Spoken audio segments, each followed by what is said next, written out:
আসসালামু আলাইকুম। আমি এখন জোড়া আম আঁকবো।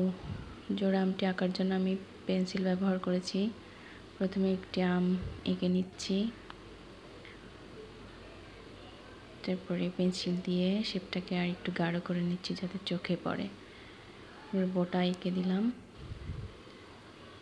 বোটাটাকে একটু বড় করব যেহেতু আমি দুইটা আম আঁকবো।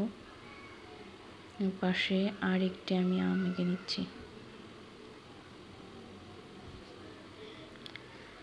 দুইটা বোটা আমি একসাথে করে দিলাম। এবার চাইতে একটি ডালের সাথে দুইটা আম ঝুলছে সেরকম একটা ছবি আঁকছি।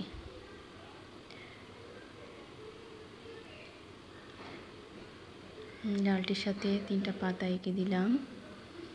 এবারে আম দুটোকে কালার করব। কালার করার জন্য আমি রেড কালারটা বেছে নিয়েছি। একটা পাকা আম আর একটা হবে কাঁচা আম, এই জন্য আমি হলুদ আর লালের কম্বিনেশন রেখেছি। আস্তে আস্তে করে আমি পুরোটা কালার করে নেব। মাঝে মাঝে হালকা একটু সবুজ সবুজ ভাব।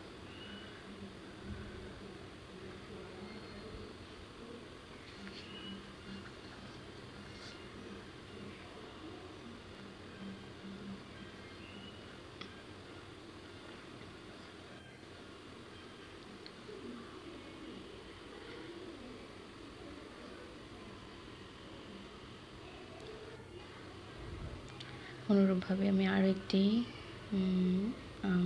কালার করে নিচ্ছি। এটাতে সবুজ, যেহেতু কাঁচা এটা রাখবো, এই জন্য আমি এটাকে সবুজ কালার করে দিচ্ছি। নিচের দিকে একটু হালকা সবুজ করে দিচ্ছি, মাঝে মাঝে একটু হালকা ইয়েলো ইয়েলো ভাব দিয়ে দিয়েছি। বোটাটাকে আমি সবুজ রেখেছি, পাতাও সবুজ রাখবো।